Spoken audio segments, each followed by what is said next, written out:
bibigyan mo siya nito. Ha? Pwede ba check dito, Boss Toyo? Ano no? Pwede ba check dito? Wala akong cash. Oo, sige. Bigyan na namin sa'yo. Oh, ayan, binigyan Ay, ka maraming nila. salamat po. Ang dami ko ng gold, oh. May gold bar, mayroon gold na piso-piso. Ayan. Mga pangpaswerte. Ayan, so Jackson nag-go. Naka-ready kami. Ano yan, may ready ka na agad na check. Kailangan lang itong bayaran kasi baka mamaya makalimutan ko.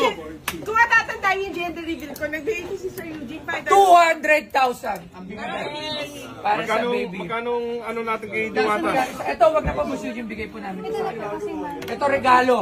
Regalo lang po, baka na naman. Sasabihin na naman. Hindi, alam nyo kasi, pag nagbibigay ngayon kay Diwata, parang masama eh. Usually, sabi, bakit ang daming tutulungan. Ito, hindi tutulong kay Diwata. Lucky charm lang to. Regalo to, bigay lang to. Magkano lang to. Hindi to nakakapagpabago ng buhay.